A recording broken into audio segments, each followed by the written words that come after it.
people. All right, we've got a good lineup of questions tonight, so I want to start straight away.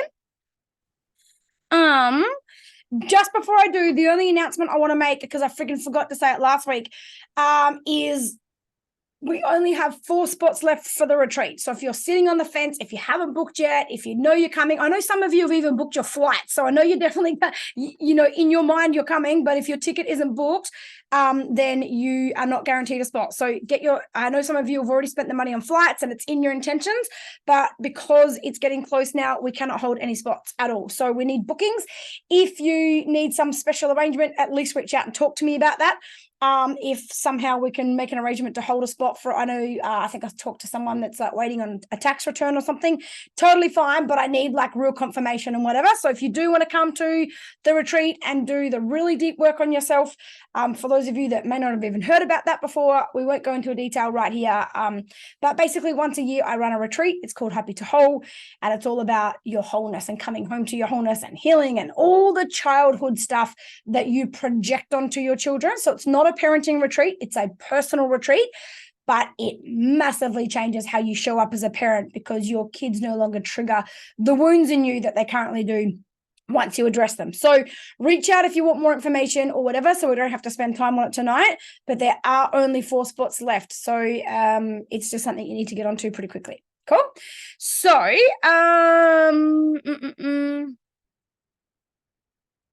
we're driving Melbourne to Madeira. Okay, no worries, Elle. If you can't, that's fine. No worries, darling. If it drops out, all good. I know what that's like.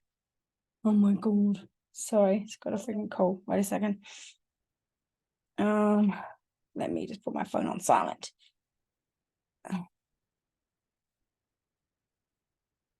Okay, so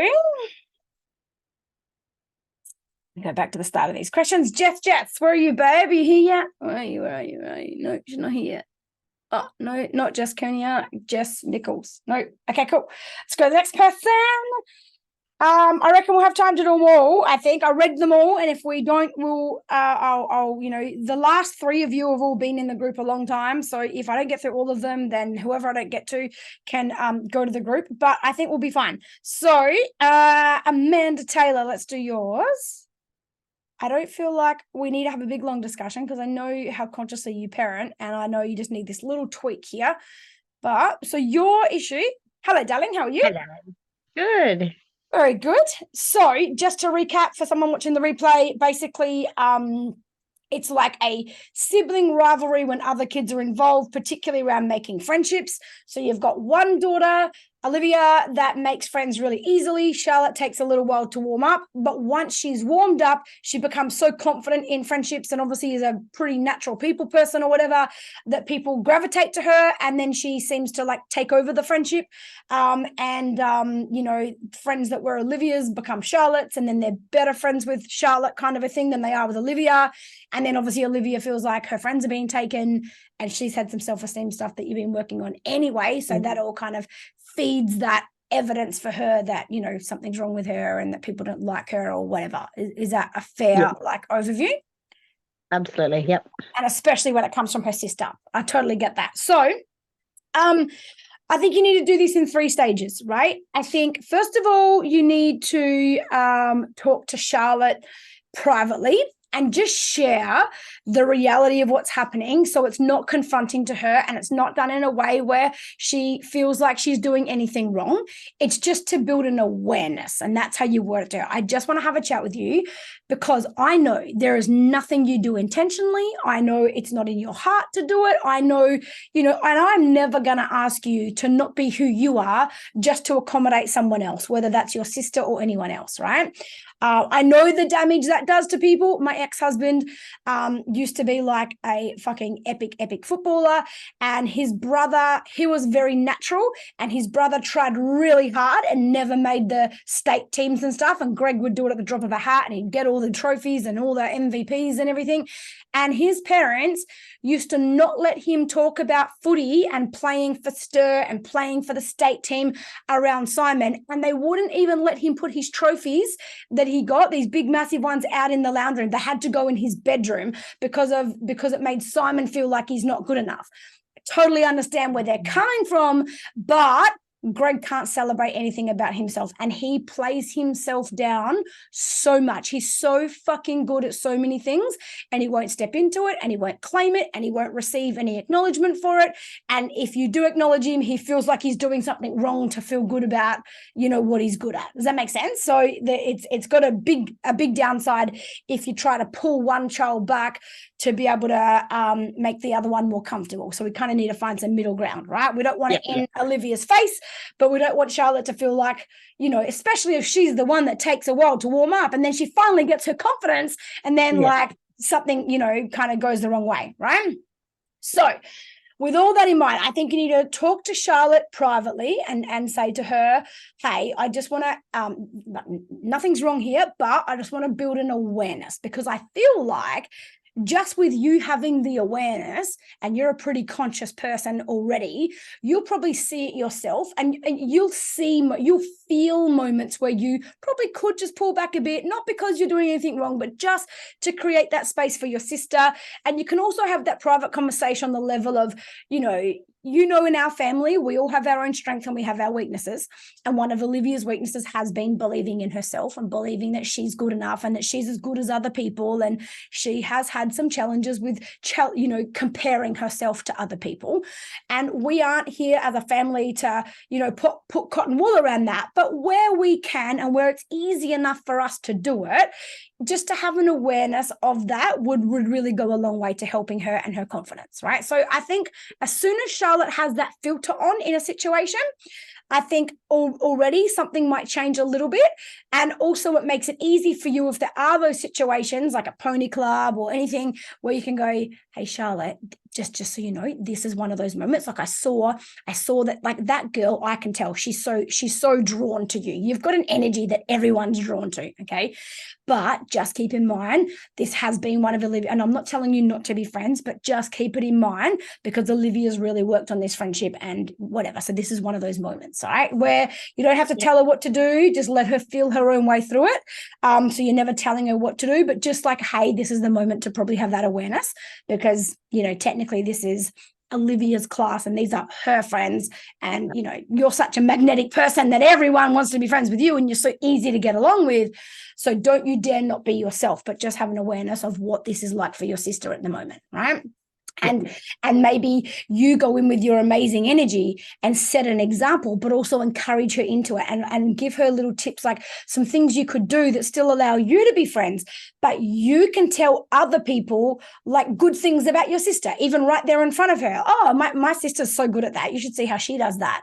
Just anything, just a little thing that just gives Olivia that little boost. So Charlotte can still be the one connecting, but she also can be conscious of somehow including Olivia in that instead of Olivia feeling like she comes in and then Olivia's on the side. Does that make sense? Yeah.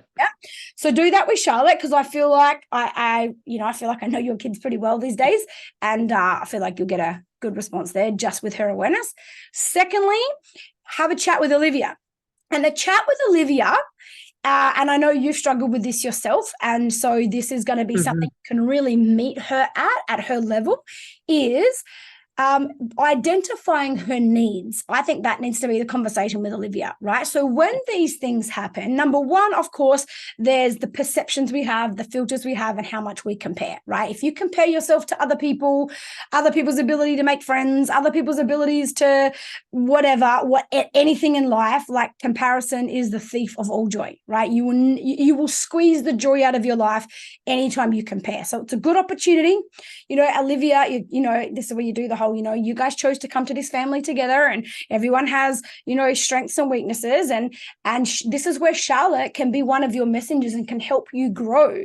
And there's areas where you help her grow. You're more instant at making friends. She sits in the background, right? Once she's finally comfortable and she learns from your example, you now can learn from her example on how to deepen those friendships and things like that. So, but identify her needs. Chances are it's going to be hard because she's going to be like you were originally. Like, I don't fucking know what my needs are. Like, I don't know what I need. What do you think you need? If this was like in one of these situations, what would you like to see happen? And she might say, well, I just want Charlotte to go away. Okay. totally get that. And that's an option. But, you know, it's also okay to say, hey, Charlotte, I was playing with her first. Can you please let me play with her? And can you go find someone else? Like, there's moments where that's fine, right?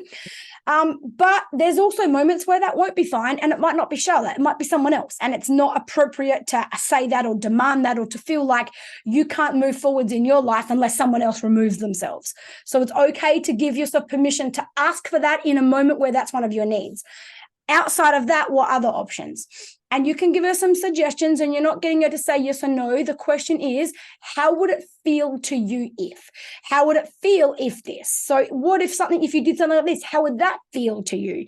And you're helping to teach her how to tune in to her own internal guidance system and what something feels like, so that becomes, you know, she learns how to read her body, and she knows when her body's giving her a yes, when her body's giving her a no, and at the same time, it's teaching her to give herself permission to not only have needs, but to ask for and to expect for those needs to be met on some level, because that's always an issue with, you know, some low self-esteem stuff.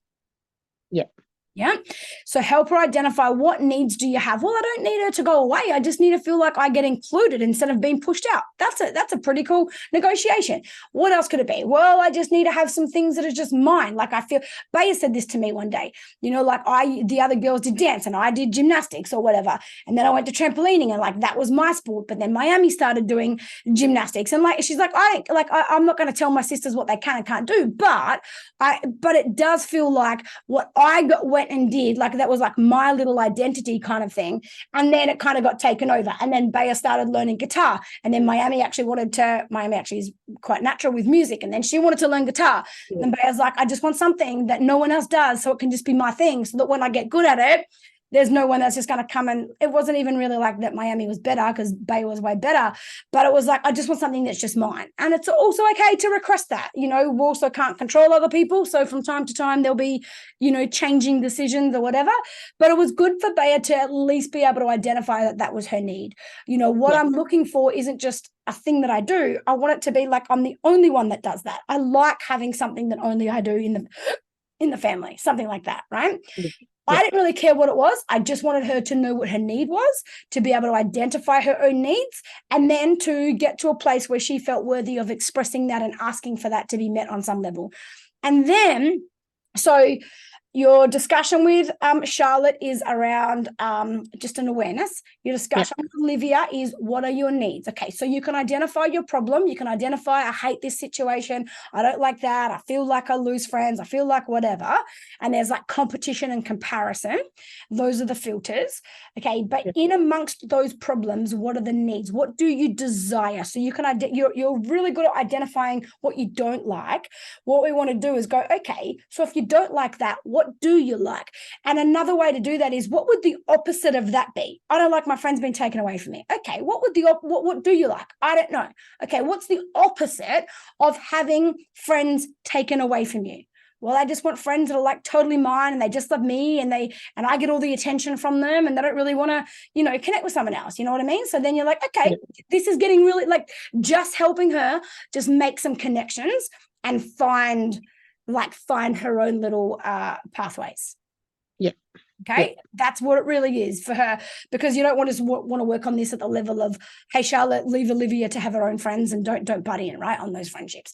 Like, it's not even about that. That's a surface level. It's like the deeper things below it are what you mentioned in the thing about, you know, self-esteem and just comparing herself, and, you know, like, because if we and tell Olivia, hey, I'm not going to lie to you, by the way, like, this is the deal in life, you know, like, and it's not about even what Charlotte does, because even if we stop Charlotte from doing it, if this is a lesson that you need in your life, the universe will organize someone else to come along and be the messenger, and another friend someone will replace Charlotte. So let's work at, you know, the deeper levels. Yeah. What are your needs in that situation? In any situation you don't like, what is it you would like? That's what we really want to help wire Charlotte's brain for. What would you like? What do you like?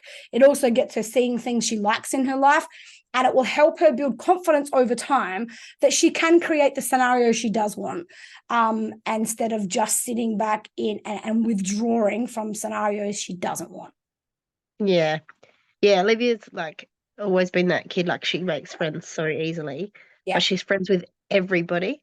So she doesn't really have a special friend. And Right. so every time she builds a new friendship and Mhm. then someone takes them away As the and best. So it might even be she might go, Mum, do you know what I really want? I want a best friend. I want a friend that I feel like I almost own, and let her have all these connotations. I want to own this person. I want them to own me. Like I've got lots of friends, but like this is my person and I'm their person. I'm so secure in that. And I know that even if I lost other friends, I wouldn't lose this friend, and that kind of a thing. Like just all it is a process of helping her go, what do I actually want? Just what are my needs? What are my desires? What would I like here? Doesn't mean you can have it, but being able to just identify what it is, number one, what I think will happen for her is if you don't know what your needs are, you can never, and we did this at the relationship retreat, right? If you don't know what your needs are, you can't ever identify when they are being met. You fucking miss all the times your partner meets your needs, not because they're not meeting them, because you don't know what your fucking needs are. And when you don't know what your needs are, and then that need is met, you can't even receive the fact that your needs got met and that you actually feel really fulfilled today and really happy today and really loved and really acknowledged and really seen and really heard.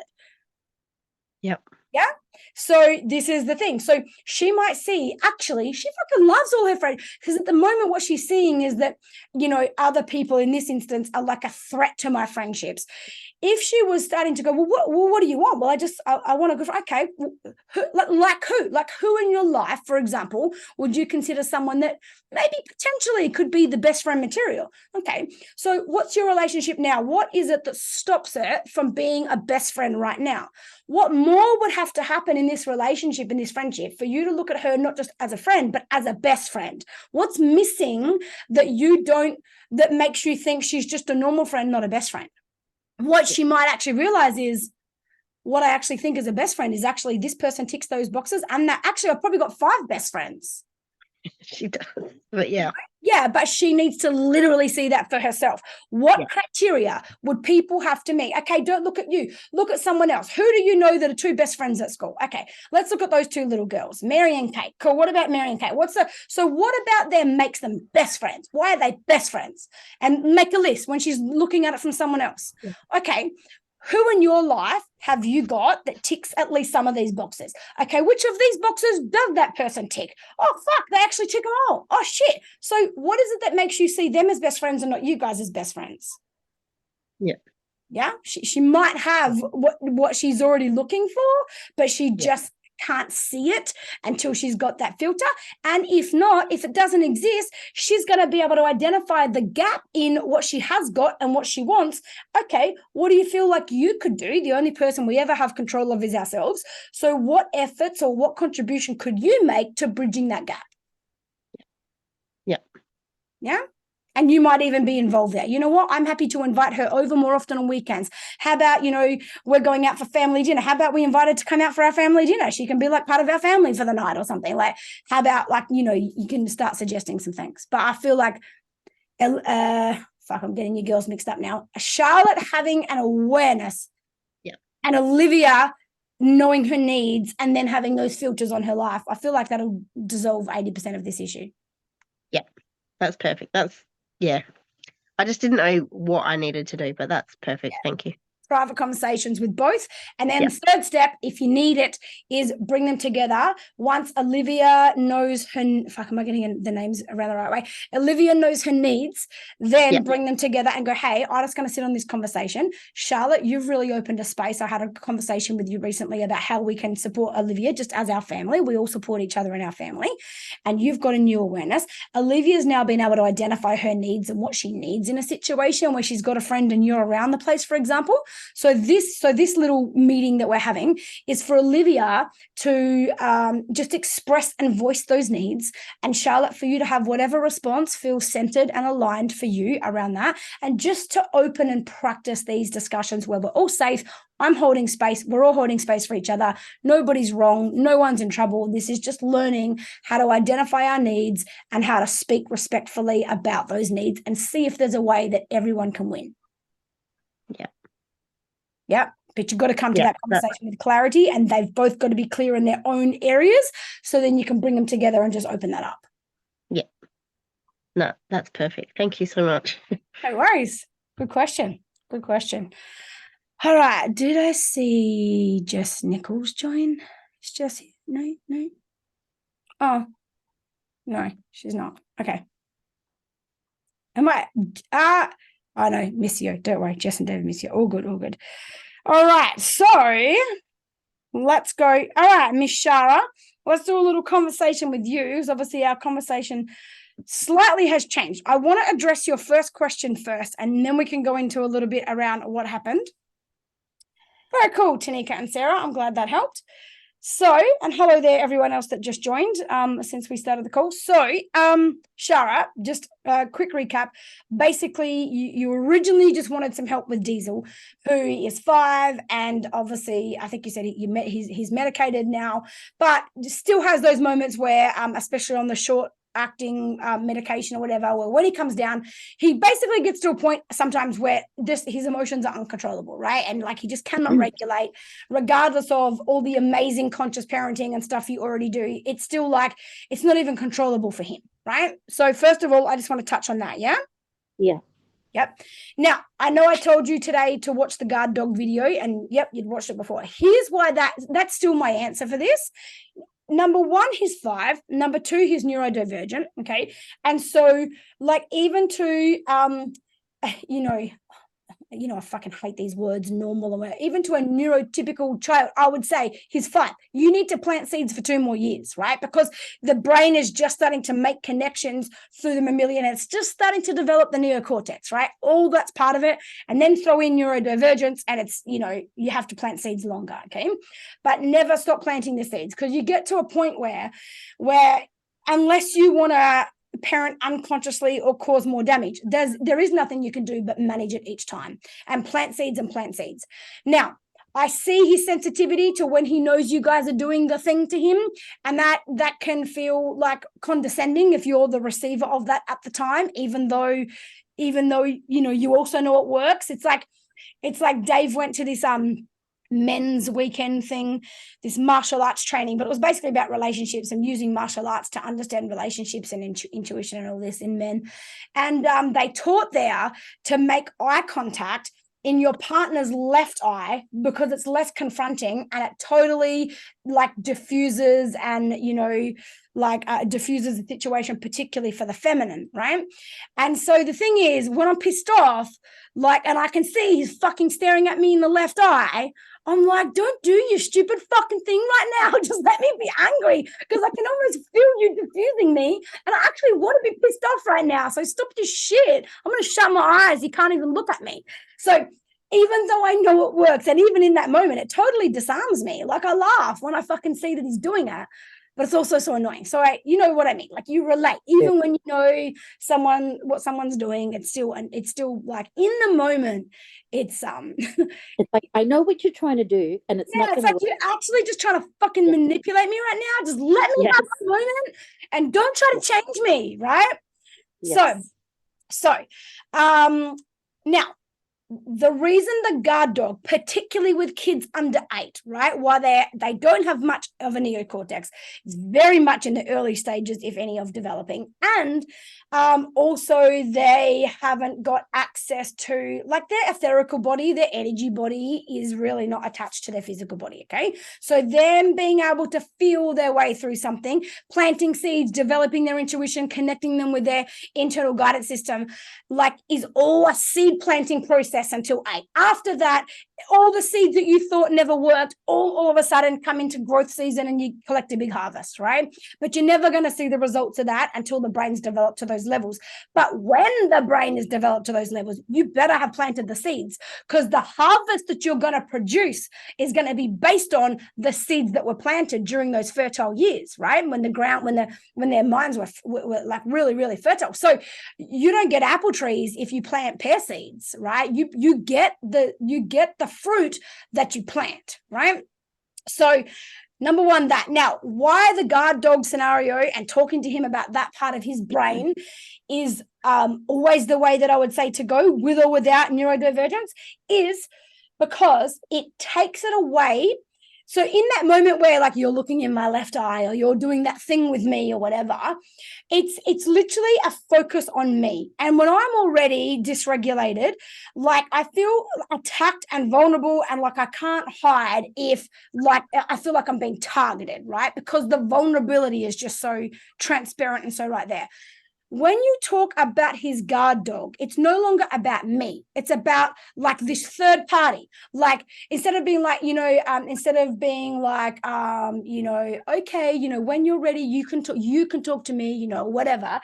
It's like, is that your guard dog coming out again? Is that crazy dog barking in his kennel? Do you need to tell your guard dog to get back in his kennel? So it's not like, oh, is this you getting dysregulated again? Is this you not controlling your emotions again? It's like, is this that bloody guard dog coming out again? This dog, he barks at all the noises, doesn't he? Let's tell him that there's actually no problem, blah, blah, blah, right? So it makes it third person. What third person does for a child who's feeling dysregulated, it's not on me, it's on this thing, and I don't have to take responsibility, because what you're highlighting to me is I'm not in control here. It's this dog taking over my head, coming out of his kennel, barking, which obviously is just the amygdala going crazy, right? The fight or flight response in the reptilian brain. And so it's like, oh, cool. So if it's not me, first of all, I don't have to be responsible for it. So I don't have to feel so powerless if I can't control it, because it's not me, it's this other thing, right?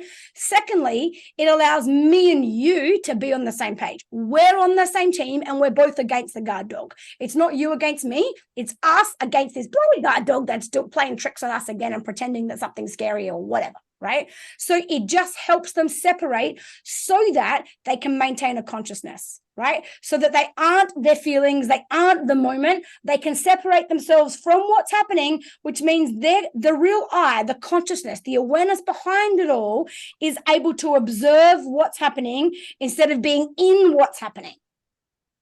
Does that make sense? So Yeah. That's why that works, right? Cool. So in what scenarios is it not appropriate to None really, Jess. None really. I mean, if you asked a specific thing, maybe when they're in the heat of the meltdown, because yeah, with Diesel, you just can't get in a word edgewise. If he's in a meltdown, you need a it's hot space. a grenade has literally gone off. So yeah. And There's no reasoning. if you can get in early before that, that's great. And just taking the focus off him instead of highlighting that he's losing control and he's feeling like he is anyway. And, now he's exposed and that kind of a thing. Yeah. Right? But even still, even in a meltdown, and it still can feel condescending to the kid, even though that's not your intentions, when you're like, okay, we'll talk about it later or whatever. Okay, you have your little moment. Instead of going, oh, that's okay. We'll wait for the guard dog to go back in his kennel. It's okay. This isn't you. This is the guard dog. It's okay. Like even just that little bit of separation from this not being me, because to the child, it doesn't feel like me. If this was me, why can't I control it? Right? And then they feel like something must be wrong with them if they can't control this, right? So I know sometimes this dog, he comes out and it's not your fault, darling. You let that dog do all his barking, and when the dog's finished all of his barking, we can have a cuddle or something, right? So if you feel like you need to say something, even in the midst of an hour when he's lost it, at least plant the seeds during that time of separating him from the scenario that he's feeling, okay? It's the only way you'll even remotely have a chance. You still might not have a chance depending on the degree of neurodivergence and all of those other things, but you got nothing to lose and you're not causing any more damage or making him feel more powerless or making him feel like this is more his fault. Not that you're trying to do that, but that will be his internalization. Yeah. Cool. So I would say over and over again, guard dog, right? Especially under 8. The second thing is I wanted to just at least give you some support and touch base around this whole, being told, obviously he got pretty violent and whatever, and, and now he's not allowed to go back to childcare. You said he hurt some adults yesterday or some carers or something like that. So it's been happening for a couple of days. Yeah, he's the pediatrician did say he was getting concerned that he was still exhibiting violent behavior while on his medication. And it might be a side effect, so we might need to adjust it, which I keep saying, yes, please, I don't think this one's working. What I think is happening with his medication, like you were saying about it's a short release. So it's meant to burn fast, and then you're meant to top it up throughout the day so you can have a controlled dose. Yeah. But the issue with that is he's burning through it so fast that his medication's only working for a certain amount of time. And it's a bit like a toothache. You know what I mean? Like if you've ever had one, a toothache really hurts. You take your medication, it takes 20 minutes to absorb, and then it takes maybe 2 hours, 3 hours to work. But then as soon as you start to feel the effects coming back, that pain coming back in, you have to take medication again. And then like it takes 20 minutes again. So you have to ride that pain cycle. And this is what Diesel's going through. So he's now on a higher dose of medication to try and help him at 3 intervals a day. And like, I think it's because of this, giant sway in his own chemical functioning in his brain. He can't control it. And then when he's feeling anxious, it's like and I know obviously, as you've said before, anger comes from fear and from pain or powerlessness or whatever. So I think what's happening in his mind, he's getting these anxiety feelings and fear feelings, and then he's lashing out about it.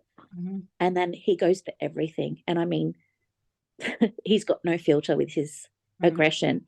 He was tipping over. They've got these big stands to hold, like they've bolted now to the wall because of this, these big stands to hold all the kids' bags, and he pulled that over. He gets these little kids-sized picnic tables and throws them over. They said he threw a frying pan at a carer's head today. I'm like, what's a frying pan doing with them? But whatever. Like he bites people. He'll go for kids. This is if the he thing. can't I get don't to the think carers. so. It goes crazy. No amount of behavior management or anything is going to override a chemical imbalance. Like everything you're saying is screaming at me something to do with these medications on every level. And there's no tip I can give you that would ever would ever override a chemical imbalance. Yeah. So, but then I've tried to. I don't even know what to do there other than go back and I feel for you, babe, because like the powerlessness you then feel as a parent going, but I've been saying this, I've been asking to change. Like what more can I do to some degree? Like you are powerless because ultimately, the scripts and the referrals and all that have to come from the doctors. And, what more do you need to go through, or how bad do things have to get before someone fucking listens, Yeah, so, but I get daycare's point, but I'm like, yeah, I don't know how to fix it. And they're like, you need to go and talk to the pediatrician about medication. I'm like, I know I need to do that. I am trying to do that. I have seen him 3 times in 3 months. I've seen him once a month for the last 3 months trying to get his medication right. And he's like, look, I'm reluctant to change it because he's 5. Until like he gets a bit bigger and his BMI is a bit higher, I'm not comfortable giving him a higher dosage of medication. And we had tried a previous medication and I had to take him to the hospital because he had a bad reaction. So like freaks me out having to deal with the medication stuff all the time. I don't even want to have to deal with medication, but we have no choice. And the poor guy, like he's going to start school next year. I went through all of this with Max. Like it hurts and it cuts deeper this time, I think, because I thought doing the work that we have, we would have had better results. And it just, it's breaking my heart. I can see that. Just for him, because they keep saying he can't be here, and then he comes home, and then he wants to go back to kindy, so he's angry at us because he thinks that we're trying to stop him from going. But yeah, he comes home, and the daycare's like, you just need to get him home earlier. I'm like, we've tried that, and he comes home, and then he's throwing things at us, biting me. I finish work early so I can be there to support him. It doesn't matter what we do. He attacks his brother and sister. I'm like, I'm trying. Yeah. That's hard, babe. That is so hard. And I think it is.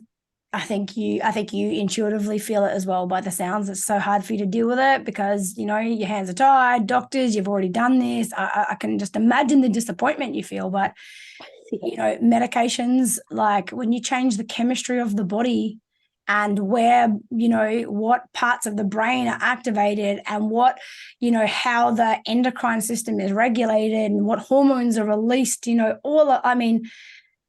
it's like a vicious cocktail of potentially the wrong thing, but then what is the right thing? And then even if you might get, like, you've got to go through the trial and error stages. I mean, I don't know, and I kind of like the fact that your doctor's like, I've got a pretty strong boundary on putting him on something more while he's BMI. Which I do too. At that, but it was really scary. Obviously, this first medication that they put it on Mum was like a mood stabilizer, but it affects their blood pressure, and he bottomed out. He was asleep the whole day, and on the most minimum dose.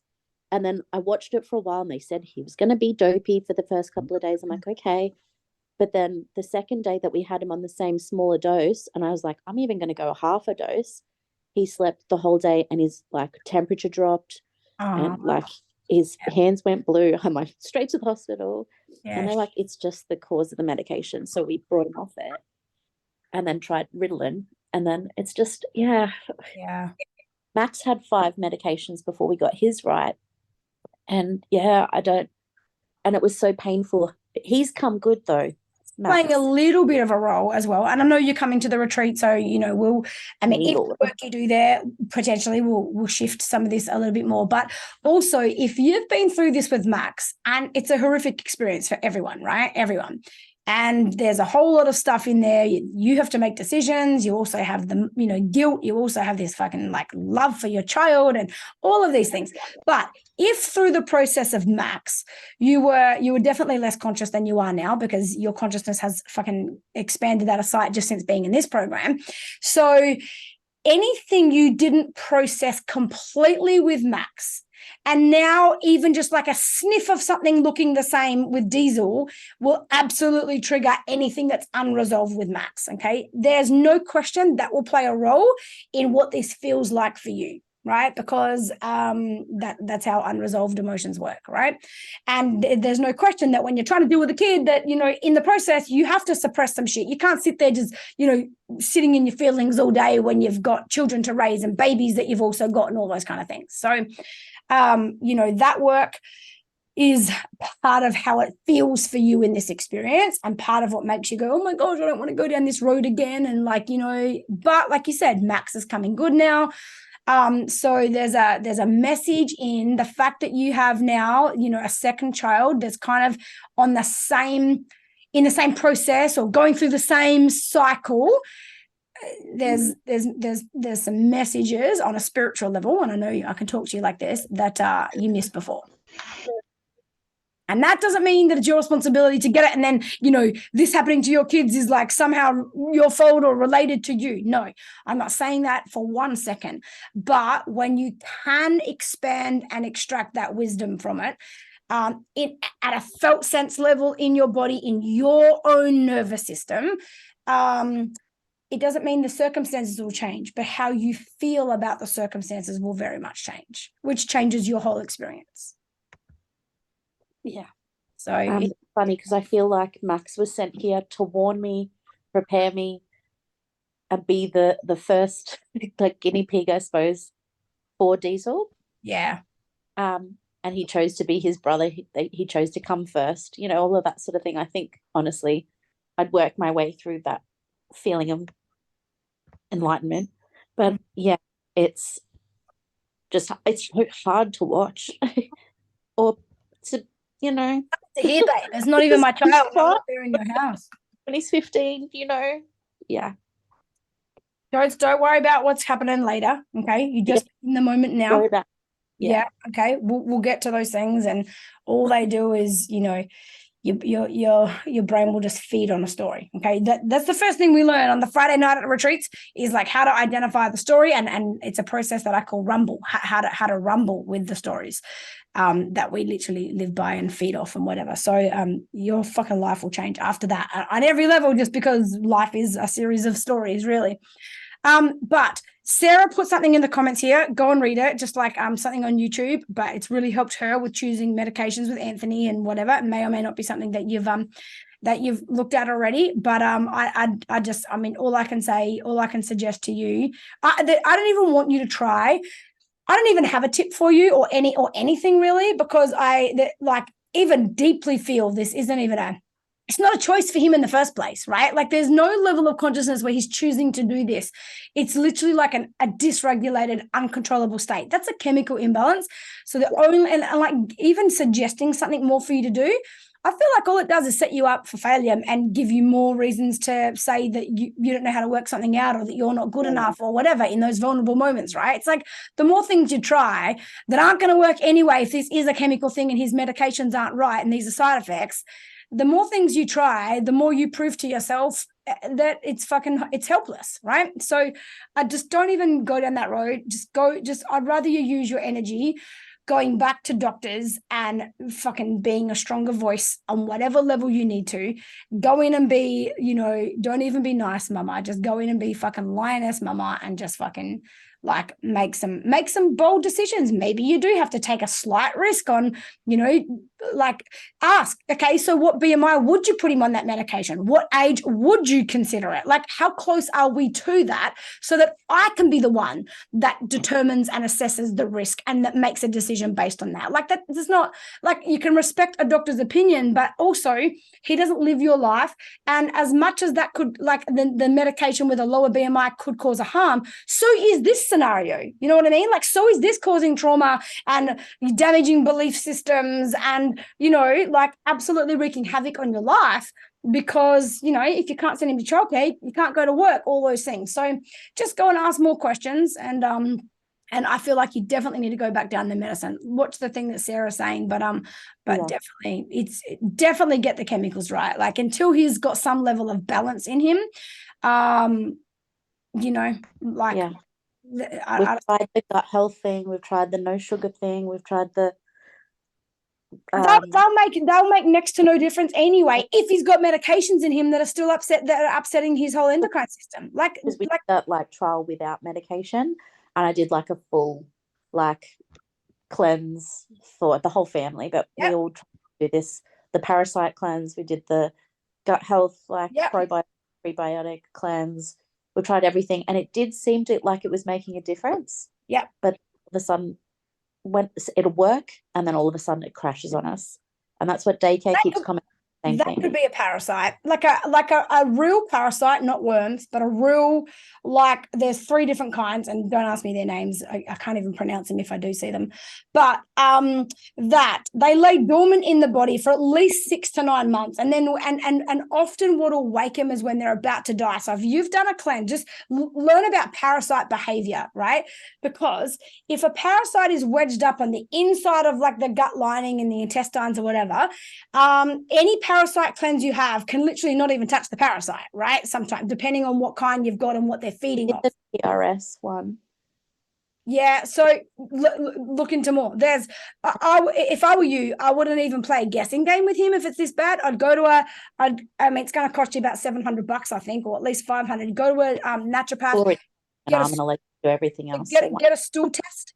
And that's the only way that you can know not only has he got one, but what kind is it? There are different things that feed parasites and different things that kill them. Oregano, for example, and garlic is good at killing certain parasites, but it feeds another one. And so then when they wake up, and also they often come out of their dormancy when they're dying. So you do a cleanse that kills the parasite, but as it's getting to almost gonna die, it wakes up and rears its ugly head, and that's the behavior you're getting. So a parasite cleanse, a proper parasite cleanse is 9-12 months. Parasites aren't worms. I'm talking proper. I'm talking the big long things, not the little fucking wormy things. I mean, I did a 21-day water fast and passed parasites, and they've probably been in my body 30 fucking years. And when you see them, it's they're fucking aliens in your body. It's what the hell? How the hell is that a thing that was on the inside of me? So the only way to know proper is to do a stool test. And then you know exactly the name of it and exactly what kind, and therefore exactly what you need to kill it. Then you've got a whole nother problem. When it comes to killing it, you need a child that's fucking willing to take the shit that they have to take to kill it. I thankfully did. Chances are you won't, just because, you know, sensory and all that. I didn't have those problems with Miami. She's fucking so strong in her mind that, you know, she can do it. And it's, you know, then you feel powerless again. You're like, I even know the problem, but I can't fucking change it. I don't know what other options they might have for kids that, you know, like your situation, but it's worth exploring. Definitely. I'll try it. Thank you. No worries, darling. Look at what Nicole said as well in there, because Nicole is a dietitian. What do I need to say? Nicole, nutrition. Anyway, this is what she does. Okay. So a clinical nutritionist. Thank you, darling. Yeah. So it can be more than just the sugar, preservatives, natural food chemicals, maybe even reach out, maybe do a consult with Nicole, pay her and do it over online or whatever. I don't know. But yeah, I'll definitely ask Nicole for some advice on that for sure. Okay. Cool. No worries. All right, Eb. How are you, beautiful lady? Oh, Good. How are you? I'm good. You look fucking good. I like hearing you say that. Yeah, you fucking. So with Owen, listen, like I feel like, so with here's the answer, 100%. He just needs opportunities to know what it looks like to stand up and have a voice. We can't expect our kids to do something in like a foreign example that they aren't completely safe with at a neurological level, at a nervous system level at home. So where this starts, if you want him to have a voice, right, and to speak up and stand up, love that you're doing that, love that you've taken it up with the school, got it organized, but you don't want to miss the lesson in this being something for him. Okay, so good, babe, so good. So what you need to do is you need to even create examples, for example, in amongst the family. I'll give you an example. I'll make this up, so you come up with all your own. But let's say you go to your mum and you go, Mum, hey, I need your help. I need to make up scenarios to let Owen have a voice. So can you do me a favor and can you, I don't know, put carrots on his plate tonight, because we know he doesn't like carrots. Put them on there anyway. So then when he goes like this and he's like, I don't want to eat the carrots, that's an opportunity where you say, Owen, tell Nana, no, Nana, I'm not having carrots. I don't like them. Please get them off my plate. And so you let your mum get on side with you, and you don't do it for him. You're like, oh, here, mummy will fix that. Mummy will get rid of those carrots. No. You don't want your carrots? You need to tell Nana, I don't like the carrots. Please take them off my plate. Just little opportunities like that everywhere, left, right, and center. Let him speak up to you. Oh, you don't like what I did? Okay, use your voice. You tell me with your voice. You be brave, you be strong, and you tell me, you need to stop, Mum. I don't like it, or whatever, right? So he needs a lot of exposures to even that idea, so that his brain is wired to just say something, to not ask you to fix it, to not ask someone quietly, I don't really want my carrots. No, speak up. I'm not eating the carrots. Yeah, and I think you're absolutely right. The reason why I think he's scared to talk up is because he's scared of Penny. Like every time he talks up in front of her, he gets hurt. So, and I can... Yeah, so he's scared to do it at home, not with me, but with her. I get that. Makes sense. Yep. So anytime that you stop her, like let's say he speaks up and then she hurts him, and obviously you step in and deal with it or whatever, you say, Penny, you need to stop. And Owen, excellent job, mate. I heard you speak up. I heard you tell her to stop. Penny, you need to listen. Well done for using your voice. So just never even let even a tiny moment, even just like a glimmer of him using his voice, go unacknowledged. Okay. That has to be every single time. I heard you use your voice, and even talk about it later. Let him hear you tell Nana about it, or tell Daddy about it, or whatever. Tell someone else, as though he thinks that he's not meant to be hearing. And you're like, hey, Mum, guess what? Owen's really using his voice lately. Even with Penny, like normally he'd kind of be a bit afraid because she does hurt him. But the other day, just tell the story so that he's like, that's actually true. That's actually what happened. Yeah, I did use my voice. Oh, you think I'm the kind of person that uses my voice? Well, maybe I am. Maybe I'll start being that, right? It just starts like that. But when Okay. he's getting exposure to that all of the time, and even like if there's something at school, oh, mum, I don't know, I forgot my library bag. Okay, well, let's go in and we'll talk to the teacher. I'll come with you and you tell the teacher and we'll work it out. But so you go to teacher and you go, hey, Mrs. Whatever, Owen has something that he needs to chat to you about. So I'm just here. Owen, would you like to tell her what happened? And then let him do the talking, but you're there to make it safe and to, maybe you can start the sentence, tell the teacher, hey, I love that you're helping him with his friendships. Can you do me a favor? Can you try to open a space where he can say to his friends where you're there to keep it safe so no one tells him off or something, anything like that. He just needs like 100 exposures to that. If you do that 3 times a day, there's an opportunity that you use to highlight he used his voice or to give him a chance. 3 times a day, it's only a month. 100 times, it's like 30 days. You're done. Yeah. Okay? Do you know what's really funny? I feel like I've been needing to do that recently, and it's popped up with him. Like I've been You know needing the to deal, right? Anything we Yeah. suppress, they express. So there Mm, you go. Yeah. And right now, and you tell him, you know what? It can be hard sometimes to use your voice, even at the moment, mummy's seeing some doctors or whatever, or anything. Or mummy's had some opportunities recently where I wish I had have used my voice more. I wish I had have been more bold. Like, be bold when you use your voice. Don't ask questions. You make statements. You say, no, I'm not comfortable with that, rather than, oh, would it be okay if we no, you know what? No, I know that doesn't feel right to me. I need another option. yeah. Yeah. So talk Yeah. about being bold. It also helps him find his masculine energy as well. Yeah. Okay. Cool. Thank Bold, you. bold, bold. No worries, babe. Yeah, I think that'll change everything. Thanks. My pleasure. All right, Miss Zoe. Hello, Zoe.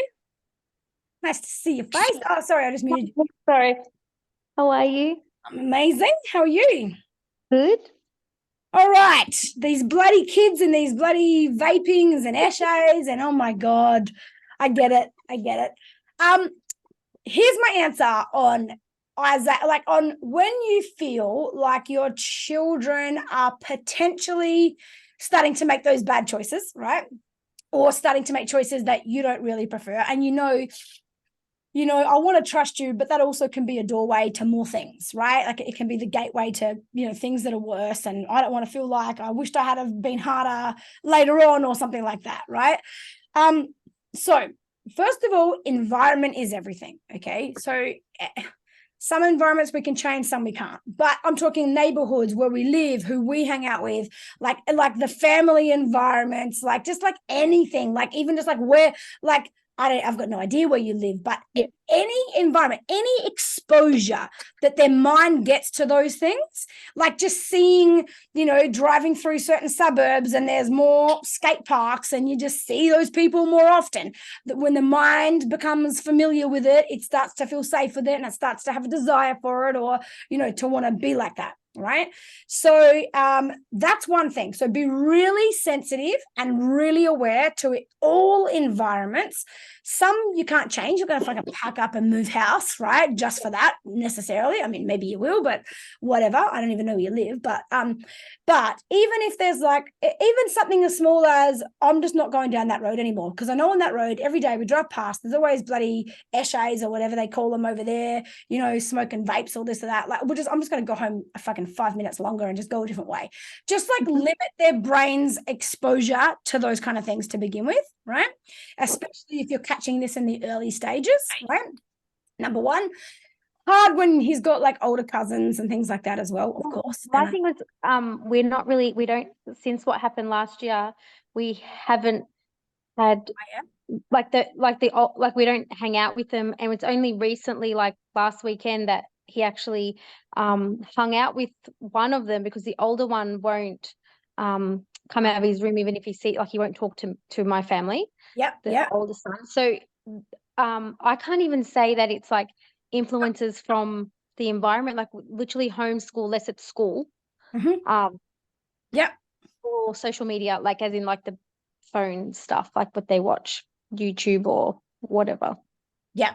So okay, so number one, Yes, YouTube. I mean, and then you gotta, like you can't just fucking go limit it and ban them. Then you just give your kid a reason to rebel.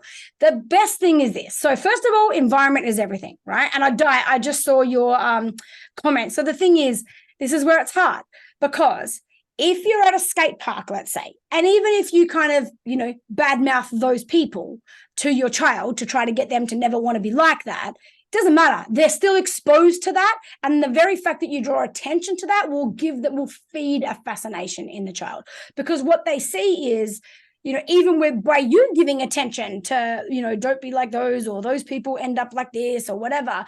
It's still attention. It's still significance. It's still power.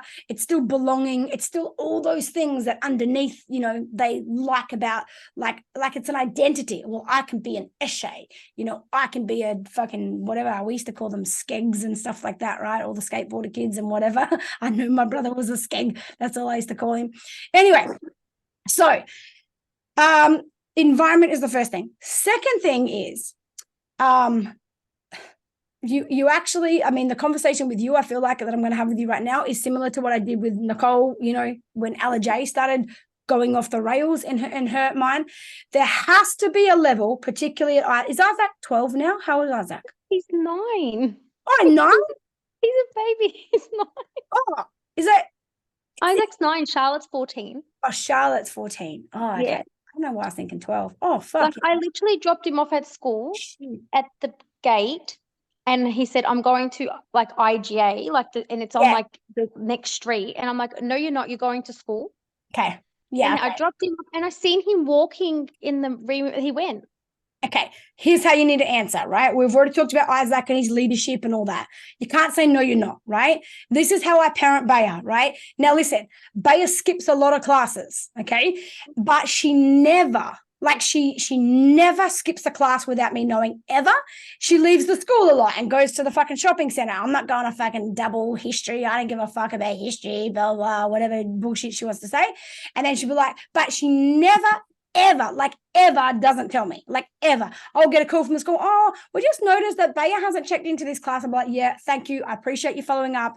We're about to have a meeting with the school and do like a bit of a adjusted timetable. Because if Baya, if it's classes she likes, she goes. If it's something like food or Italian, she's like, don't even ask me to go to that. I don't care if I fail it, right?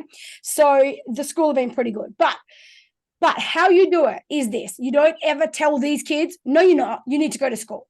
My answer every time, even if I don't want her to do it, right, I'll say to her, hey, and it's hard, he's 9. I didn't really have to start doing this with Baya till she was 12, really, maybe 11. I feel like that. I feel like even with my sister who has older kids, hers was like 12, 13. I'm like, they're being exposed earlier, babe. It's so shit. Yeah. So I literally said to Dave the other day, fuck, because Zach's 7, right? And I'm like, I am so fucking glad, my kids are at the other end since all this shit's been going on, and since it's getting this bad, and everything, even all the stuff on genders and sexualities, and just I'm like, fuck, I'm so glad that I brainwashed the shit out of my kids and they got past that stage where they can even be taught that stuff now, I'm so great.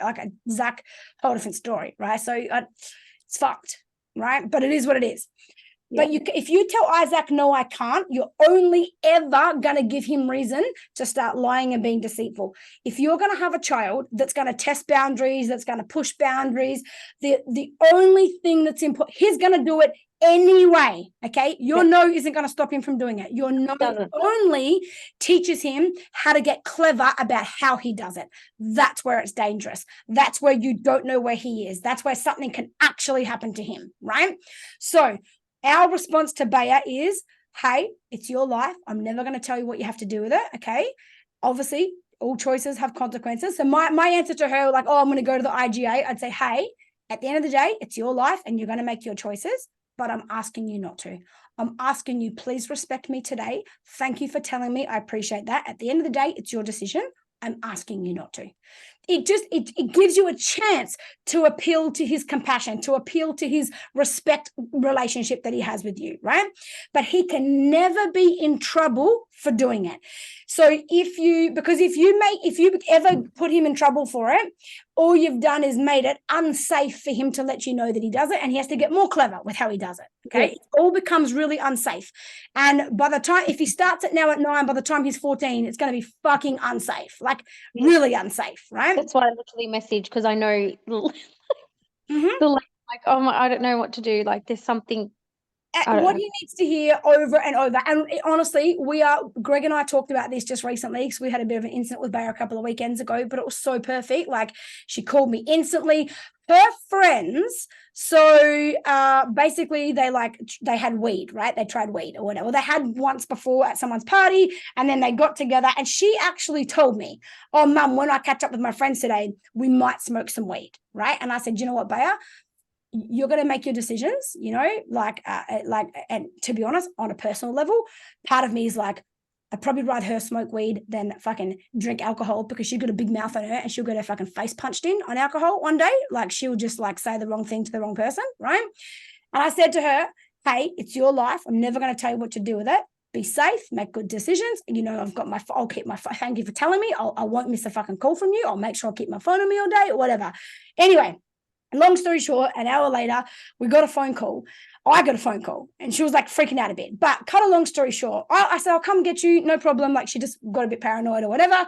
Good. She had a great scary experience and scared the shit out of her, which is great. But her friends, like, I ended up bringing Bayer plus 5 others, 4 girls and a boy home with me to, like, you know, be safe, and to, you know, I fucking cooked them all some, you know, pasta or whatever, so they can get them over their little munchies or whatever they had, just to keep them safe. Because, you know, listen, this is how dangerous it was.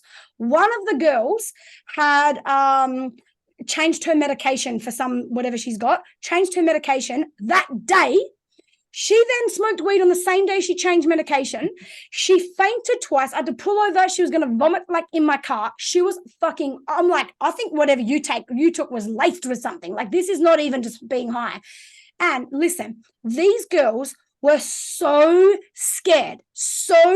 They literally believed they were dying. They literally said, oh, I feel like my soul is leaving my body. It's kind of a little bit funny, but, you know, I'm like fucking sucked in and just, you know, go ride this experience. But they literally, these girls believed they were dying and still wouldn't call their parents.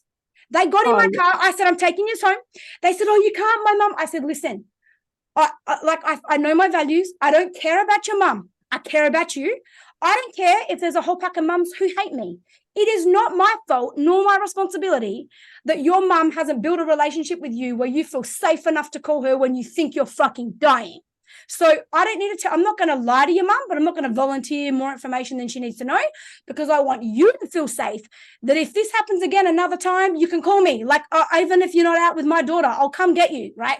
Just fucking be safe, right? You need a safe person in your life.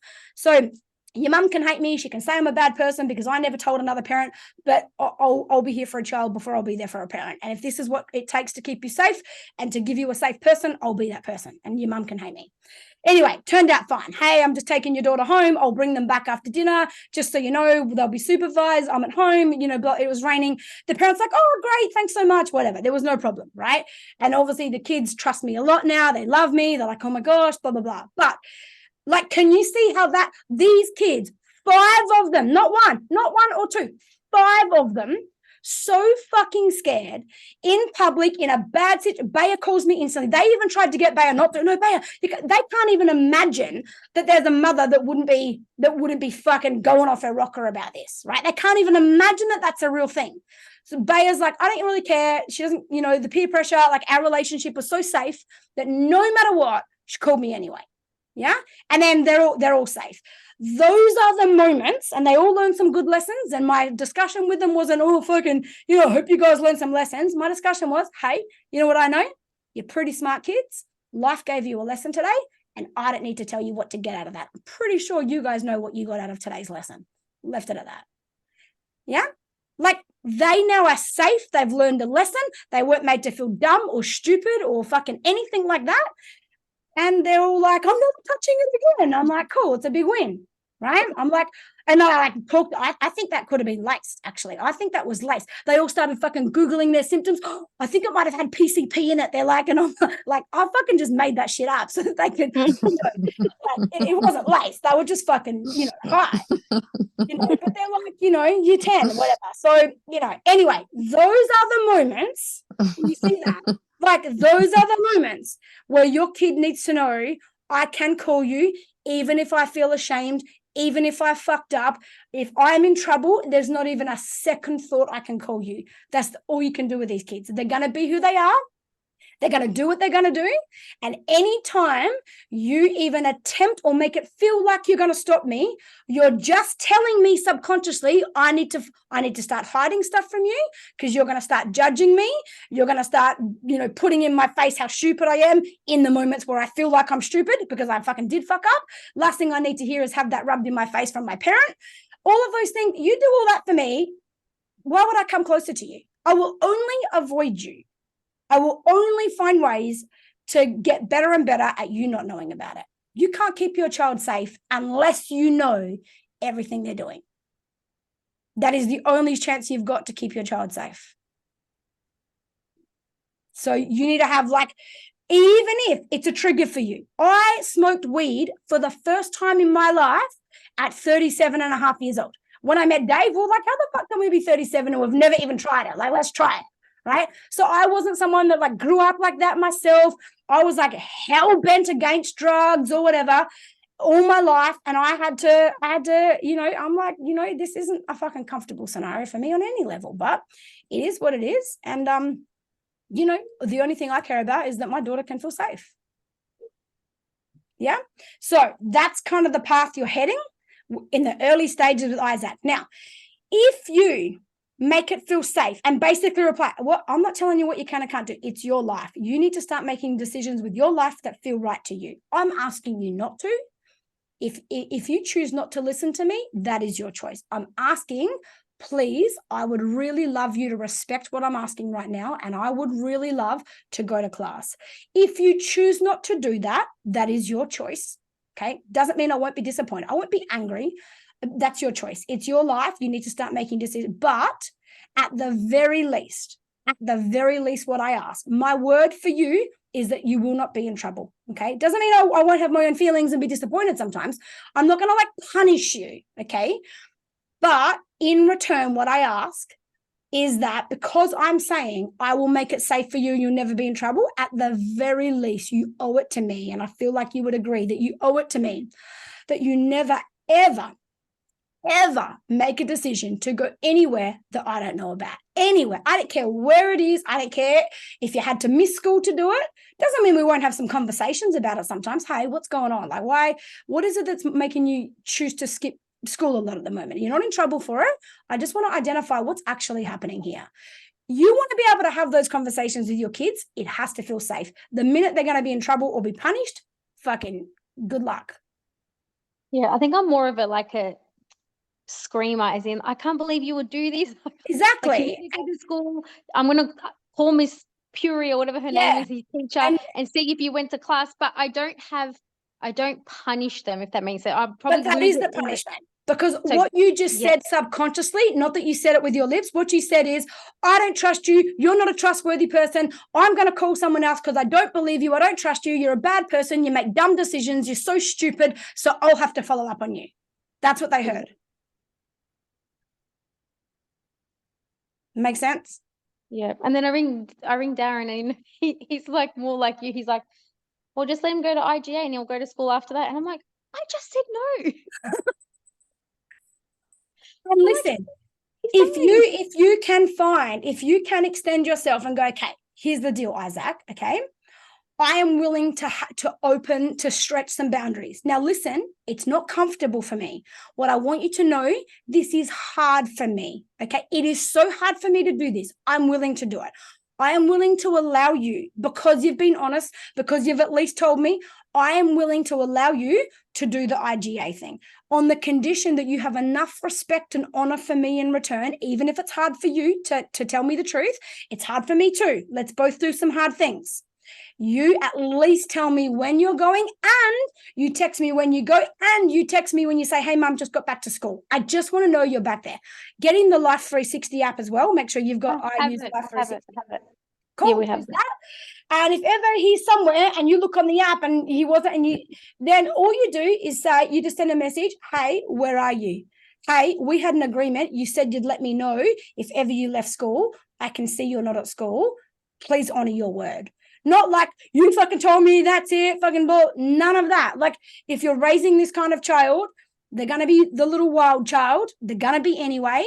You'll crush their spirit to not let them. You've got to find a boundary. As soon as he feels like you give him freedom, you know what that says? You must trust me. If you're letting me go to the shops, you must trust me. You only trust a good person. So I must be a good person. You must see me as a good person. And if I can maintain that belief, and if you highlight how honest I am, how transparent I am, how thankful you are that I'm real with you, that I tell you the truth, then I believe that's who I am. And that's who I live up to. That's who I become. If you keep highlighting to me that I'm deceitful, that you need to follow up with teachers because you don't believe me, I'm like, what's the point of telling you the truth? You don't fucking believe me anyway. So I may as well give it a crack and tell you a lie. Yeah? Mm-hmm. Okay? Yeah. We know, listen, when you have a baby, you know part of the deal of raising a child, somewhere in life, they're going to make some shit choices. Somewhere in life, they're going to fucking, I don't know, try some drugs, get pissed before they're fucking old enough to, pass out. Fucking, that's going to be part of the deal. You know that having a child, they're going to do some shit. They're going to tell some lies. They're going to fucking push some boundaries. Like somewhere in the space of life, that's going to be the deal. And you sign up for it anyway. So then when you get to these moments, don't be surprised. At some point in life, you've got to test the boundaries. At some point in life, you've got to try some things. If it's not now, it'll be later. So I might as well just show up now. Let's build our relationship now, because the thing you've got going for you, Zoe, is he is 9. And at 9, as much as he can make decisions that are less logical and sensible, he also has a stronger imprint in him of fear, of safety, right? He still has not left the pack. A human is not like a fucking cub that gets, kicked out of the pack when they're 2 months old or whatever. Like a human is like, I need protection, right? Until at least 11 years old, when the etherical body starts attaching to the astral body starts attaching to the etherical body. Okay, so you have got that going for you. There's an instinct in him that is like a bit scared, even like there's part of him that wants to be brave. So it's a good time to play with those feelings so that he can have some experiences that were a bit scary, that were a bit uncertain, now than to have this attitude and come out of the gates like a bull, just raging for it at fucking 12 when he's like, got that, that bulletproof kind of teenage, like nothing can touch me kind of a thing. He's got some deeper instincts in the moment that don't make him be as stupid and that scare him more. Make sense? Mm-hmm. Make it feel safe for him to talk to you. Pretty much, he's already at the age, unfortunately. You're a couple of years shorter than what I wish you were, but you can't ever tell him no. Hey, you need to respond all the time. Hey, it's your life. You're going to make whatever choices. At the end of the day, you're going to make whatever choice you want. I want to make sure that you feel safe to tell me what your choices are going to be. Okay, because I know at the end of the day, I can't control you. You're your own person. I can ask you, I can beg you, I can ask you, please, I can ask you to consider me. But at the end of the day, the truth is you're going to make your own choice. Okay, so what I care about is that you feel safe enough to tell me, that I can make it safe enough, that you are safe, and that I at least know where you're going. And if you don't feel comfortable to tell me, at least tell Dad. Yeah. Okay. I will ask you from time to time, and then you can, Zoe, when you give him, yes, all right, if you're going to go the IJ again, I'm not comfortable with it, but I trust you. I give you permission if that's what you're going to do, on the condition that you're back at school within 20 minutes from now, and you text me when you walk through these gates. You take a photo even and let me see that you're back at school. I just want to know that you're safe, okay? I'm not checking up on you. I'm not calling the teachers. I don't believe I need to do that, and I shouldn't have to do that, and I'll take your word. So you can have a bit of an agreement with him. And then later, when there is a day, I've done this with Bea many times. Hey, Bea, this week, how about I've extended myself a lot for you lately, about 4 times recently, you know, left class and this and that. This week, what I'm asking for from you, in lieu of what I really have done for you, this week, every class. Give me 1 week of literally being able to rest in my mind that you're there. Now, at the end of the day, you make your own choice, but I'm asking every class for this 1 week. And she does it. And I have seen the attendance where she literally does it. She'll be like, all right, fair enough. Sometimes she'll message me 2 days later, hey, Mom, I know we made an agreement, but can I please? And then she'll be like, I won't leave the grounds. I'm just not going to class. I'm like, she goes, I'll just go hide in the toilets. You like sit in the fucking change room area. You know, so she tries to negotiate. Welcome to life with, you know, someone that's a natural leader. Okay. Your only chance is to keep them safe is to make them feel safe. Okay. Okay. Yeah. And I know that part of your story coming up with the childhood you had and all that, it's even scarier for you because you know what the dark side of life looks like. You've seen it. It's been in front of your eyes. You lived it, you know? So Yeah, I think that's what we try to avoid. exactly. Like, I think that's my lesson, as in, yeah. And that's what makes you have the big responses, because when you see him, like when you used to hear me talk to Di, when she see her kids and she was a copper and she deals with criminals all day, she's like, you're going to end up a fucking little criminal, because she sees it all the time. It's like, what the hell has this moment got to do with your kid being a criminal? That's just the story. So same with you. You're like, fuck, I know what this looks like. You start on vaping, you fucking end up selling drugs and bloody having bikie gangs after you, or like your mind can just go raw with the story. Particularly if there's any reality in that for you. You're like, no, it'd be fucked if I let my kid on that path. And you see something as leading to that path. It's not necessarily true, but it is possible, 100%. Whether it's true or possible or not, your best chance of it never becoming a reality is that your child feels safe enough to tell you everything. Yeah. I feel like I have that more with Charlotte, but I don't know how I've missed it with him. That's okay. But, he's a different person. Yeah. Okay. He's a different person. Like a liar, and like he's already lying. He's already, you know, like the whole.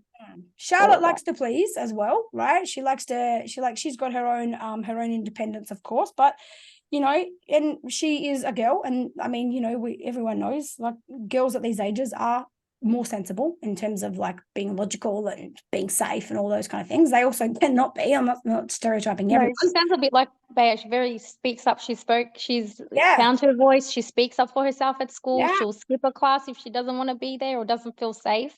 Right. And she wrote a beautiful email to her teacher saying how she didn't feel safe and why. And I just Yeah, let her. perfect. See, Yeah. It doesn't mean you've done something wrong with him. He's a different person, you know, and he might have that little instinct that's like, but even though I know I can tell you, I kind of like the feeling of getting away with something. So if I tell you I've got nothing to get away with because I'm allowed to do it. So there might be this little instinct that's like, I need to find my edge in life. Like I like being on an edge. And again, if that's in him, all you can do is make it safe enough for him to tell you, because you'll never crush that out of him, particularly now. Now's the worst time to damage your relationship with your kids, because there isn't enough time. By the time they get to the age where they can do what the fuck they want and you cannot stop them, you haven't got time to fix it because they're there. You know, he's 3 years away from that. Yeah. Okay. Yeah. Just keep the bigger picture, and also handball it to Darren. Handball it to him and go, hey, if you're comfortable with this, then you fucking take responsibility and you get him to message you, or you go have a chat. Hey, mate, if you're going to I don't have a problem with you going to IGA. Mum doesn't like it. We need to actually at least respect mum's experience. She's not trying to stop you. She's going to extend herself and give you permission on the condition that you and I are always in contact with each other, something like that, and handball it to him. Yeah, I feel like that will work well. Yeah, probably good to come from a father figure. Yeah. Yeah. For me to allow that. But at least no more from you, no more of that language of like, you know, what have you done? I'm going to call your teacher, you know, like, what were you thinking? Those words just translate as fucking, how dumb are you? How stupid are you? Gosh, you're dumb. You know, you can't get anything right. Like, I don't even see you as a good person. That's the translation of that language.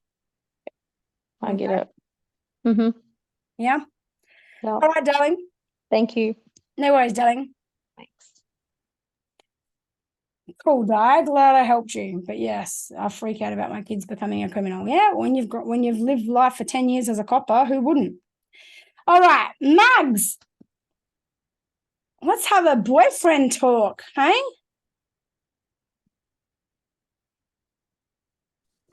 Hello, how you going? Hello, I'm excellent. How are you? You crazy I'm with good, the thank bloody house you. shit? I think we're both fucking bloody eye deep in house Yes. shit right now. Yes. Yes, we both are. I feel you. I fucking feel you. Chaos. Yes, exactly. So, Amali's first breakup. Do you want to give me a little bit of backstory? So, do I need to know the details of like how it's happened? Is it just is she got a broken heart over the fact that there's a breakup, or is there anything in there about the way that she got dumped or something? Yeah. Yeah, um so she's well, I don't even know how to say it. So it's turned out that he liked another girl, the crazy girl that I was telling you about on Yeah. her birthday. Oh shit! So Really? he's now, yeah. Okay. So he's now with this crazy girl. And it all happened on Friday. So she suspected that he was cheating, is what she called it.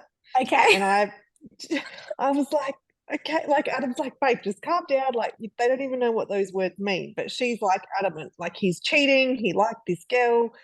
And over the weekend, Adam had said to her, like, you just need to talk to him on Monday because you're making up stories. Uh-huh. And she didn't have to talk to him on Monday. One of her friends came to her and said, by the way, Daly's now with Eden. I guess you guys have broken up. That's how it sort of, Okay. that's how it happened. And she is like, she's so gutted. Like, she's so gutted. And I think what's made it harder is that he's being really, like, today he was really nasty. Just like making smart ass comments to her, like, why are you wearing a jacket and why have you got pants on? It's warm today. Like, who does that? And like just these little comments. And these are comments that normally she just like she doesn't really pay any attention to. But she's really taking it all on board. It's did it? Yeah, recently. And like she literally ended up having to go to the school counselor person, and this kid nearly got suspended. He was just like basically started to become bullying. Like same thing. Like just, they'd sit around in the circle at class and he would look at Miami and talk to his friend and they'd laugh. Like, and it's like, I don't even know if he really did talk about just stupid little shit and like, all that kind of stuff. Yeah. Little things like that. Boys pick on girls, Anyway, but Amali's a lot younger. She's 9, yeah? Is she 9 or 10? Yeah. No, 9? she's 9. 9, yeah. Recently. Yeah. Yeah, that's right. Yeah, 9. I remember. So, okay. I think the conversation you need to have with Amali, and just a little disclosure here for everyone watching, I feel like I've been, I don't know, contributing to parenting Magda's kids for like 4 years now, 3.5 years. I feel like I know your kids really, really well, right? And I know I at least know what they respond to. I know how each of their personalities respond. So what I'm about to say is not my answer for every person. Amali definitely thrives on her leadership and thrives on, hey, this is what most people can't handle. Most people in life can't handle this, okay? This is why you're a leader. You're one of the people that are very different to the rest type of, that kind of narrative, right? She really like feels and embodies that, okay? So I feel like this is one of those conversations that you need to have with her. So what you do, Amali really responds to like some matter-of-factness about it. Hey, so I know you call her Bub or whatever. Hey, Bub, let's be real about this, okay? Let's just be real for a second. I'm not going to lie to you. This is going to happen 50 times in life. You're probably the kind of girl that's so amazing, so beautiful. You're probably going to have 50 boyfriends by the time you're done, whatever it is. This is not going to be the first time, maybe 10 boyfriends, whatever. This is not going to be the first time this happens, okay? This is going to happen more than once, okay? It's not like when you finally get through this, it never happens again. This is life. Now, remember, you're also a leader, okay? So what that normally means is the way other people handle you is probably going to be different to how you would think to handle someone, because people are naturally quite often intimidated by a leader, right? He didn't even have the courage to come and tell you himself. He had to get your friend to come and tell you, right? That's a sign that because he knows you'll speak up, you'll ask a question, you'll have a voice, and he wanted to avoid that. So he decided to be a coward and he decided to not be brave because that's the presence that you come with, okay? It is hard for people to be upfront with a leader because you're the one that has that energy, okay? So because this is actually fucking true, by the way, right? And so here's the deal. This is not going to be the first time, okay? I see how hurt you are, but do you know what I believe that's hurting you more than what he did? What I believe is hurting you is on the inside of your soul, what you're telling yourself about this. You, inside yourself, without realizing, you've let yourself believe that you're not good enough to be his girlfriend or that someone else is better than you. And that's the lie, right? Like, I mean, come on, let's be real. He's gone for Eden. Let's compare you and Eden if you really want it. Like, dude, she's a girl, okay? She's going to do it anyway. It's okay to be bitchy sometimes if it's got a good intent. Let's actually compare you. Let's actually look at this. What I'm seeing here is he started feeling like, oh, I'm probably not even enough for you. And that's proven because look where he's gone. Like, come on, you need to claim yourself back. You need to know who the hell you are. You need to stop letting him tell you who you are and what you're worth. And you need to go back into school and you need to like absolutely just lose it and whatever. Like one of these like, you know, kind of like bold conversations. You're allowed to be hurt. Absolutely. Okay. Have your time. Be hurt. Let it go. You know who you are. You come back to who you are. You stand in who you are and you show up. And you know that, you know, the reason he doesn't align with you is because you're above him or because whatever, you know, like I'm okay. It depends what your values are. I'm totally okay with making comparisons in an intentional way and in the way of, you know, like fucking, you know, being nice to themselves and whatever. I'm like, dude, come on. Like, let's be real. Let's look at other people versus you. Yeah. You know? Yeah. Because fuck it, I do want you to think you're better than, you know, that girl or that boy. I absolutely do want you to I want you to know you're better. Not like, oh, I didn't know how everyone far to push that conversation. Exactly. Yeah. And you need to just, you know, see her responses at the time you're saying this. But I feel absolutely in there, she needs some of that. Like she needs like the feminine nurture and she needs the, hey, listen, you are going to get hurt many times in life. Okay. So what life is doing for you right now is preparing you for what comes next. So what happens is your soul starts here. You get hurt. Then in order to heal from the hurt, you expand past where you were before. Now you're here. And then at that level, someday you'll get hurt. You'll be down here. Then when you expand through your hurt, you'll come to here. This is how we rise in consciousness. We have to be hurt. There has to be pain.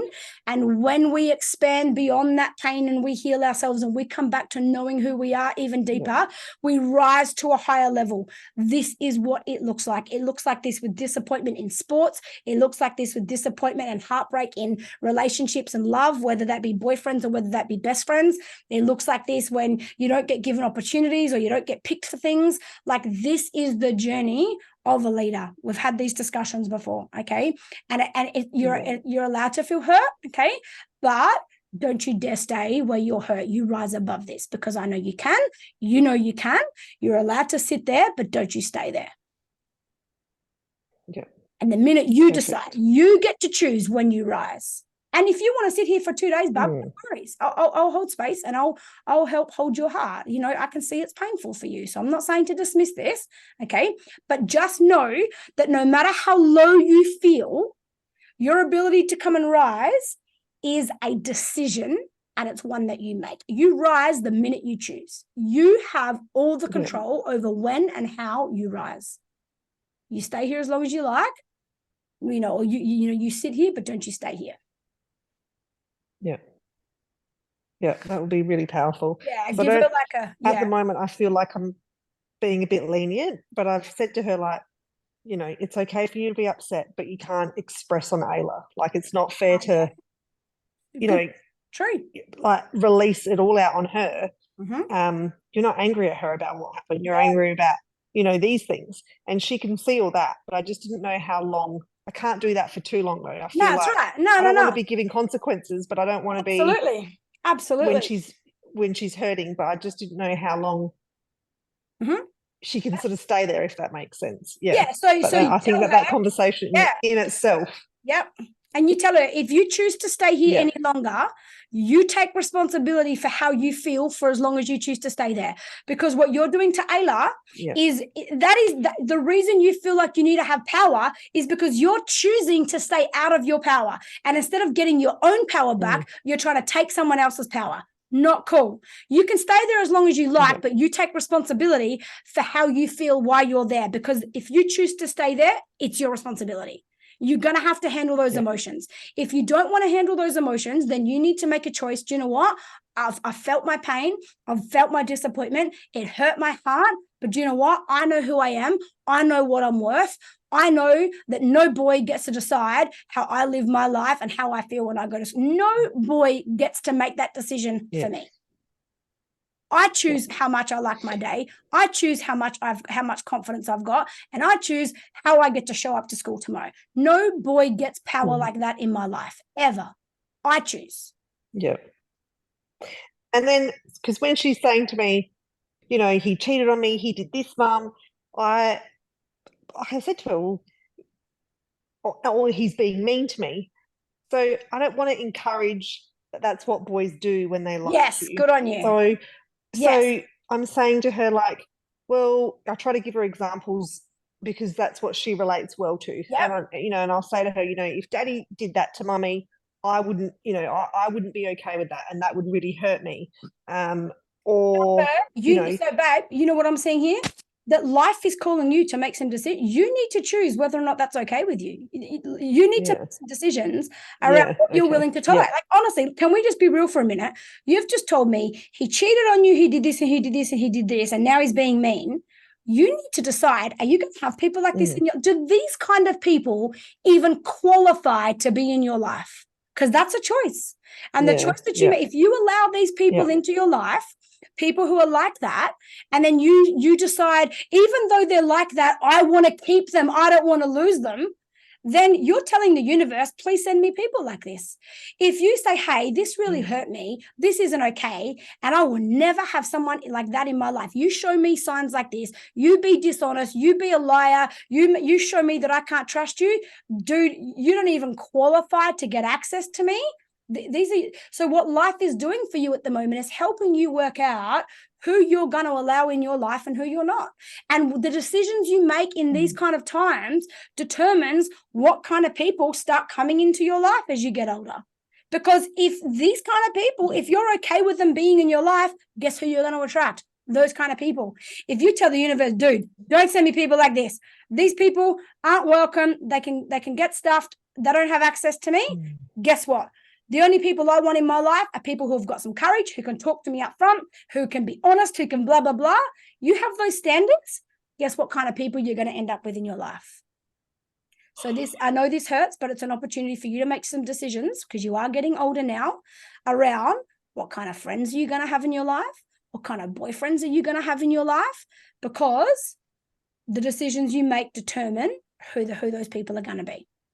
So you just told me he cheated on you, he's mean to you, and this. Do you want people like that in your life? No. Okay. So if you don't, does that mean you want him back? No. Okay. So if you don't want him back, then let him go. And this is what I mean by like coming back into your power. You get back into your power and you say, do you know what?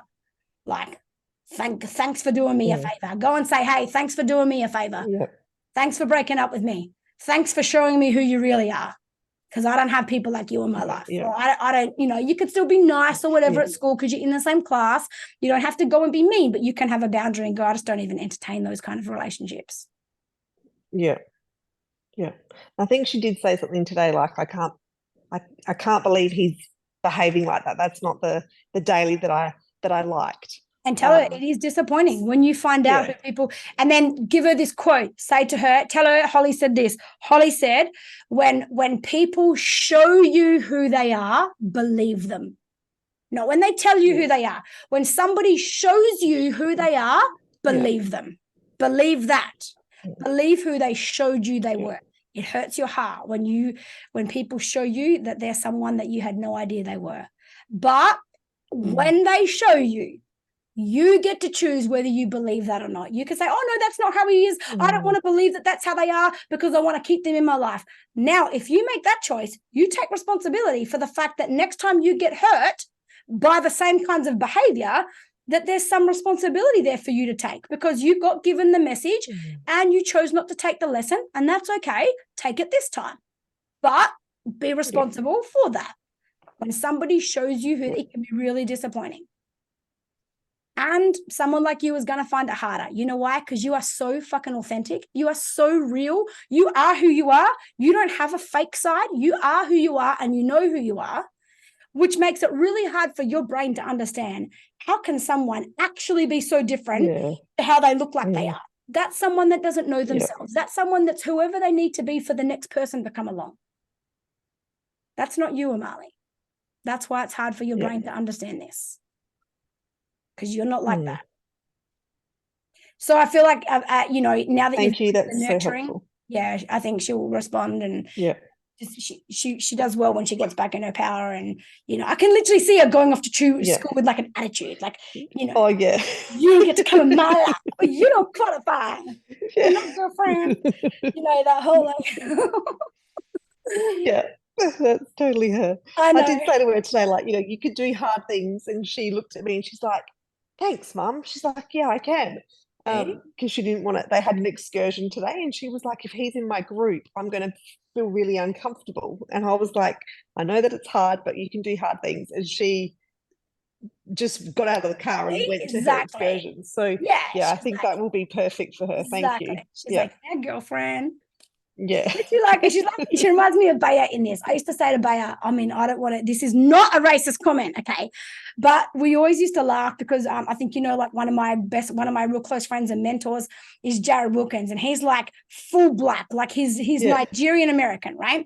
And then his wife is African American and whatever. And we had these jokes when they were little because Baya said to them one day when we were out for dinner, she was like, Portia, she was like 3. She's like, Portia, why are you brown and he's black? Like this, right? But we have this like funny thing, how like we're the white family and they're the black. Anyway, and Portia's got this real attitude. So I used to say to Baya, honestly, you remind me of the black girls. Have you seen the attitude the black girls have got? They're like, oh, my girlfriend. And like they have this little thing. And but she really attached to that at a younger age. And I literally could say to her, hey, you go to class and you get your black attitude on. That's what I'd say. But we had it in a positive way. But I'd be like, hey, you go in, stop being a white girl. Sometimes white girls don't have enough courage. Go be the black girl. It was just something she identified with because of Portia. And she would like literally step into this little like attitude, like actually arrogant up herself, little, you know, but it gave her a shield. So it worked. Yeah. Portia loved it too. Portia loved that she was like stepping into her African American energy. I love that. All right. So let me know how it goes. I'm really keen to hear how that goes with the Marley. Yeah, I will. Thank you. Okay. No worries, darling. All right, Jess, are you here? Yes, I see you. I know you came late. Sorry, I just saw your comment late. But your question is going to be the last one anyway, and it's how do you know if you want a baby, if your desire for a baby really is that you do want a baby, or whether it's coming from a place of something that you've lacked and you're using a baby as a way to meet that need, right? Is that a fair way to sum it up? Such a good question, by the way. Such a good question. Yeah, I wish all parents would ask themselves this question before they had 10 kids, you know? So I know you're coming to the retreat, like we will have the deepest, most solid answer on this. I can't give you exactly what it is for you until I know you on a few different levels and we go through some layers. But here is one question, one way to get a really good idea, okay? Let me ask you this. If you were to, even if you need to close your eyes and imagine it, just do that, whatever. If you were to imagine yourself with a baby, right? What is the age of the child you like the most? Like where you're like, yeah, I just love that baby stage, or I love that little toddler stage. I just want I love when they start growing up and getting their own personality and they're like 6 or 7, 10 years old. Oh, I love the teenager, you know, want to be close and have a best friend. What is that for you? There will be a picture that you're like I like all the parenting, but like that, like I just want those moments. What is that for you? I reckon it's probably when they start getting their little personalities at like 6 months old. up until probably like Matilda's only 6, so I've only got that. I do have a 19-year-old niece that I had a lot to do with, so I see that spectrum. But I liked the little kid. I missed the whole lot. Okay, perfect. You know, I like that nurturing where you're, you know, their little so just it's the whole lot, to be honest. Right. Yeah, I hear you. But Now, yeah. brave question, be real fucking brutal with this honesty here. What's the age that you're like, it's not my favorite. I fucking don't even really like that age. Like, I like them there and I like them there, but fucking that part there, like, I don't really, either I've done it and I know it and I don't really like it, or I've never done it yet, but I feel like I'm not looking forward to those years. What would that age be? No, I reckon it's a little Miss Attitude at the moment. Okay. So one of the key indicators to are you having a baby to meet your own needs versus like, do you actually genuinely like want a child to raise, right? Is pretty much what you've said, actually. Like, I mean, look, we'll see at the retreat when we do some work. So don't take what I'm saying as 100%, but I feel like I can even really feel into your answers. So when you love a baby stage, particularly up until the age where they can start having their own personality and start being their own person. They're not what you want them and need them to be. They're who they want to be, and they can say no, and they can trigger you, and they can highlight all your weaknesses and all of that. If those ages aren't the most fun, but you love the age where they haven't even got enough of a personality, they don't, like, their personality is nothing but love. It's nothing but a felt sense. Like, their perception of the world is nothing but felt sense. At that point, the baby is nothing but love, and it meets a need for you because you feel significant, because you are significant, because no one else can breastfeed that baby. No one else can stop that baby from crying like you do. That baby won't settle for someone like it does with you. So you get significant. You've got massive purpose in your life because you've got someone that relies on you. And that means that you are important. You feel important. You are important. There's no one else that could do what you do at those ages. That's a really high sign of like having a baby to meet your needs. Coming from lack of love, even lack of unconditional love. So when your child gets to like 4, sometimes even a bit earlier or a bit later, but you can kind of feel like they don't really like you as much as they used to. Like, they used to like love this and this and this, and now it's like they don't like, of course they love you, you're their parent, but you don't get that same need met from a child who's like, no, I don't want to cuddle, no, I don't want to do this, no, let me go. And you're like, oh, now I can't get you to meet my needs because you don't want these things, right? But a baby like wants everything essentially that you have a void for. It's not just a now thing. It's been pretty much, I always thought, even before I had Matilda, as I read a bit of the background, it wasn't a planned thing. Yeah. And even now, like, I'm at the point that I've just split up with my partner, and I wouldn't have even had it with him. It was something, it's just a desire. And my thing, I want to do it again on my own. I don't want to have to have anyone else's input in how I raise my child, share my child. Yeah. And I mean, Matilda is my little bestie. She's in my bed now. That's why I'm standing in the kitchen. Even so all of that, even the words little bestie and like, I don't want someone else to be involved, that's all attachment. 100%. Yeah. 100%. Codependency, attachment. Don't worry, we'll work on it, right? And it's beautiful that you've got the courage to ask this question and to know that. Because, and also having someone else there means that there's a possibility that you're seen in not being enough, not doing it good enough, should do it this way or something like that. You've got to take someone else into account, another actual human. So you don't really like humans, you like babies. Like, let's put it like that, right? I like a baby because I can get it to be everything I want it to be, need it to be. Its needs perfectly match my needs at those stages. But as soon as it can have different needs to me, it can have its own needs and its own way of doing things, and I might not get the same approval from the child as I do from the baby, then that's a codependency and attachment. And I don't want someone else in the baby's life. It's not something I want to share. So it's like you want another possession. Think of it like that. Like, I want a possession. I want to own something that's mine, that belongs to me, that I get to love, that will love me, that I get to care for, be significant for, have a purpose in. all of those kind of things. Does that make sense? And this is not the whole story, Jess, okay? I'm just giving you like the blunt version of, you know, probably, you know, the storyline or the, you know, like the real deal underneath it all. I don't know. At the retreat, we'll go deeper. But to do that, we need to work on lots of the stuff from you and your childhood and whatever comes up there. Okay. So keep reminding me at the retreat to like remind me about this baby thing, especially if it's a desire that you do have, so that it doesn't mean you don't have a baby. It means you do the work on yourself to get yourself to a place where you're having a baby for the right reasons, for very aligned, where you still can get those needs met. And so you should, and we all do, right? Those needs are not wrong. But if the desire for a baby is driven by those needs, you will like the baby and not like the person, not like the thing that becomes a human. And then you kind of fantasize about the baby, but the child, the person it becomes is never a match to the fantasy. And then you put yourself in grief because I didn't sign up for this. Like, it wasn't meant to be like this. Like, I didn't know, like, this is not what I wanted to do. Yeah. And then it's really hard for you to maintain a connection and provide a real safe space for the child to actually be raised and to grow and to be a full expression of themselves. So I fucking applaud your courage for asking this question, babe. Yeah.